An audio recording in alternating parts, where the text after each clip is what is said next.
ઉત્તરાયણના પર્વમાં પતંગના કાતિલ દોરાથી ઘવાયેલા પક્ષીઓની સારવાર કરી રહેલ કરુણા ટ્રસ્ટની સીઆર પાટીલે મુલાકાત લીધી હતી। ઉત્તરાયણ પર્વની સુરતીઓએ હર્ષોલ્લાસ સાથે ઉજવણી કરી હતી, ત્યારે પતંગના કાતિલ દોરાથી ઘવાયેલા ઇજાગ્રસ્ત પક્ષીઓની કરુણા ટ્રસ્ટ દ્વારા સારવાર કરાઈ હતી, જેની મુલાકાત સીઆર પાટીલે લીધી હતી।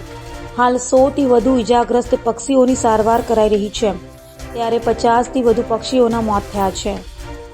પટેલ દ્વારા લેવામાં આવી હતી। મકર સંક્રાંતિના તહેવારની સાથે પતંગ ઉત્સવ પણ જોડાયો છે।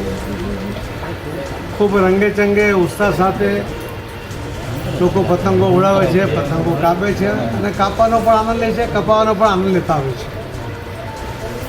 પણ સાથે સાથે પતંગ ઉડાવવાને કારણે કે ઉડાવતી વખતે કેટલાક પક્ષીઓ એમાં ઈજા થાય છે અને કેટલીક વાર એનું મૃત્યુ પણ થાય છે અને કેટલીક વાર એને જન્મભરની ખોળ પણ થતી હોય છે, એમની પાંખો પણ કપાઈ જતી હોય છે।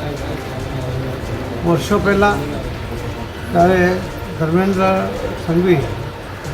સંઘવી એમણે એક રજૂઆત કરી હતી કે અમને પક્ષીઓના ઈજા થાય, એમને સારવાર માટેની એક વ્યવસ્થા ઊભી થવી જોઈએ।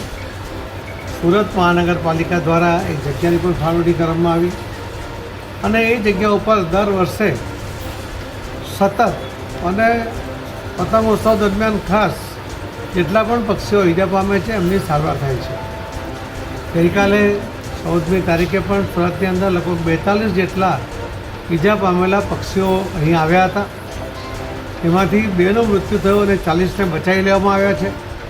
કોઈની પાંખો કપાઈ ગઈ છે તો એ પાંખોને સ્ટીચ કરીને, એ સ્ટીચ પણ એવા હોય છે કે જાતે ઓગળી જાય છે અને 7 દિવસની અંદર જ થોડી સારવાર પછી એ પંખી પાછું હવામાં ઉડતો થઈ જાય છે।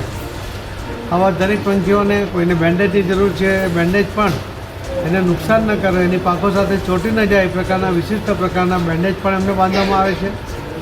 એમને જરૂરી ગરમી માટેને પણ મશીનો અહીંયા ઉપલબ્ધ કરવામાં આવ્યા છે, જે કદાચ અહીંયા પહેલાં છે અને એ રીતે પણ પક્ષીઓની સારવાર, એનો જીવ બચાવવાનો પ્રયત્ન થઈ રહ્યો છે।